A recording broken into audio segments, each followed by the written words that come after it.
Cinema చాలా బాగుంది. And ఈ సొసైటీకి ఇప్పుడున్న సిచ్యువేషన్స్ అన్నీ బయట జరుగుతున్నాయని ఇలాగే ఉన్నాయి. సో అన్నిటికీ చాలా రిలవెంట్గా తీశారు మూవీ అండ్ చాలా మెసేజ్ ఓరియంటెడ్ ఉంది. సో ఐ హోప్ అందరూ చూడాలి అండ్ మూవీ నుంచి వచ్చే మెసేజ్ని అందరూ నేర్చుకోవాలని కోరుకుంటున్నాను. జబర్దస్త్ మూవీ ఉంది. మమ్మీ ఫ్యామిలీ గురించి నచ్చింది. ఇంకా ప్లస్ మా మదర్ డాడీ రోల్ చాలా నచ్చింది. చాలా చాలా చాలా మూవీ చూసి చాలా కనెక్ట్ అయినాం. ఇంకా జబర్దస్త్ ఉంది. మా మూవీ అయితే జబర్దస్త్ ఉంది. Jabardasth all good, excellent movie. This is Amritavarshini artist. Movie చాలా బాగుంది, మీరు కూడా చూడండి. ఈ మూవీలో నేను కూడా యాక్ట్ చేశాను. మూవీ అయితే చాలా బాగుంది, మీరు అందరు కూడా చూసి బ్లెస్సింగ్స్ ఇవ్వండి. Thank you. మూవీ చాలా చాలా బాగుంది. క్లైమాక్స్ అయితే అన్ఎక్స్పెక్టెడ్. అసలు డైలాగ్స్ చాలా బాగున్నాయి, స్ట్రైట్ టు ద పాయింట్, సొసైటీకి ఉండేలాగా ఉన్నాయి. అండ్ కొన్ని సీన్లలో అసలు కన్నీళ్ళు లాగలేదు, చాలా ఇమోషనల్ సీన్స్ ఉన్నాయి. అండ్ ఈ టైంలో ఈ జనరేషన్కి ఇది కరెక్ట్ మూవీ. ఇప్పుడున్న జనాలందరికీ ఇది ఒక మంచి మెసేజ్, సొసైటీకి చాలా మంచి మెసేజ్ కన్వే చేసింది. బాగుంది మూవీ. అండ్ సాంగ్స్, బీజిఎం అన్నీ చాలా బాగున్నాయి. Yeah, thank you. చాలా బాగుందండి. ఎమోషనల్ సీన్స్ చాలా బాగున్నాయి. మదర్ సెంటిమెంట్ చాలా బాగుంది. అందరికీ మంచి మెసేజ్ ఇచ్చారు. చాలా బాగుంది మూవీ.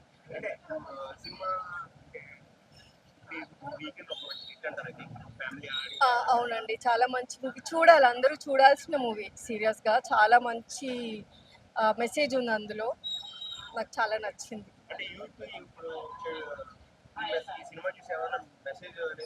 తెలుసుకోవాలి. ఇప్పుడు అలానే ఉన్నారు బయట చాలా వరకు. సో వాళ్ళందరూ చూస్తే వాళ్ళకు కూడా అర్థమవుతుంది. సో నాకైతే చాలా నచ్చింది. వస్తుంది, యూత్లో మార్పు వస్తుంది, సమాజంలో మార్పు అనేది వస్తుంది. మనుషుల విలువలు ఏంటి, పెద్దల విలువలు ఏంటి అనేది సమాజానికి ఇప్పుడున్న పరిస్థితుల్లో చాలా అవసరం. ఇటువంటి సినిమాలు రెగ్యులర్గా రావాలని నా అభిప్రాయం. అంటే మామూలుగా మా రియల్ లైఫ్లో ఎట్లా జరుగుతుందో సేమ్ ప్రస్తుత కాలం ఎట్లా ఉండాలో అది మొత్తం చూపించారు. పిల్లలు ఎలా ఉన్నారో కూడా అర్థమయ్యేటట్టు చూపించారు, కళ్ళకు కట్టినట్టు. కానీ అలా ఉండకూడదు, పిల్లలు మారాలి. చాలా బాగుంది, చాలా బాగుంది.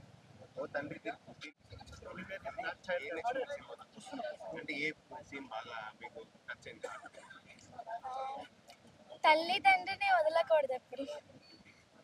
ఏముంది, ఇప్పుడేమో వదిలేస్తారు, తర్వాత దండలు వేసేస్తారు. నా క్యారెక్టర్ వచ్చేసి మనోరల్ క్యారెక్టర్. నేను హీరోకి మేనగళ్ళు అవుతాను. ఈ సినిమా అందరూ చూడండి, చాలా బాగుంటుంది. Thank you, love you all. Hello అండి, మూవీ చాలా బాగా ఉంది. సో కల్చర్ ఎంత డెవలప్ అవుతున్నా కూడా మన ట్రెడిషన్స్ కానీ మన తల్లిదండ్రులు కానీ పెద్దలు నేర్పించింది ఎప్పుడు మర్చిపోకూడదు. అది ఈ చిత్రంలో మనకు చాలా చక్కగా చూపెట్టారు. టీం మొత్తం చాలా డెడికేటెడ్గా చేశారండి మూవీ.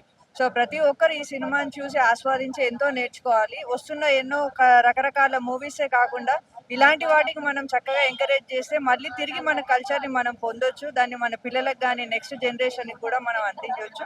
సో తప్పకుండా ఈ మూవీని చూడండి, చాలా చక్కటి చిత్రం అండి, అందరూ ఆనందించండి. తండ్రి త్రిపులో నేను ఒక మదర్ క్యారెక్టర్ చేశానండి. మంచి క్యారెక్టర్ చేశాను, మెసేజ్ క్యారెక్టర్ అది. ఇప్పుడు జనరేషన్ అంతా ఇలాగే ఉంది కదా, ఎవరు పేరెంట్స్ని ఎవరు రిసీవ్ చేసుకోవట్లేదు. పిల్లలు అన్నీ కావాలి కానీ పేరెంట్స్ వద్దు. కానీ స్టోరీ బాగుంది, మేమందరం బాగా చేసాము.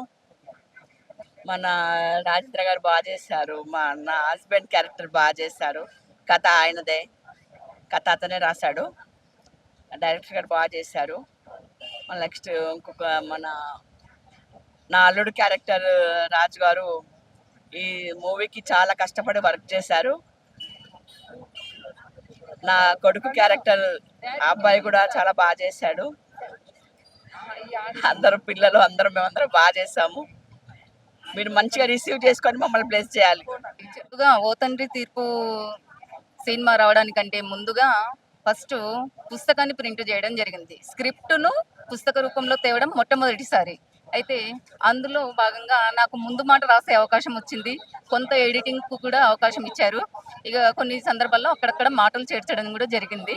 మరి ఈ సినిమా సమాజానికి ఒక మంచి మార్గాన్ని చూపించడానికి దోహదపడుతుందని నా అభిప్రాయము. మరి ఇలాంటి సినిమాలు ఇంకా చాలా రావాలి. ప్రజల్లో మార్పు అనేది ఈ సినిమా తీసుకొస్తుందని, కొంతలో కొంతనన్నా మార్పు వస్తే 100% ఒకటేసారి రాదు. ఇలాంటి సినిమాలు మళ్ళీ మళ్ళీ వస్తుంటే మాత్రం ఖచ్చితంగా మార్పు అనేది సహజం. నాకు ఈ సినిమాకు ముందు మాట రాసే అవకాశం ఇచ్చినటువంటి సార్కు హృదయపూర్వక ధన్యవాదాలు. సినిమా చాలా చాలా బాగుంది. ఎందుకంటే ఈ గుంపును చూస్తేనే, అంటే సినిమా చూడడానికి వచ్చిన వాళ్ళ యొక్క గుంపును చూస్తేనే మనకు అర్థమవుతుంది. ఇంకోటి, వాళ్ళ యొక్క సినిమాలో నటించిన వారి యొక్క పాత్రలు ఎలా ఉన్నాయంటే నిజ జీవితంలో వాళ్ళు పోషించారు ఆ పాత్రను. ఖచ్చితంగా ఇది నిజంగా జరుగుతున్నది అన్నట్టుగానే ఆ సినిమాలో చూపించడం జరిగింది.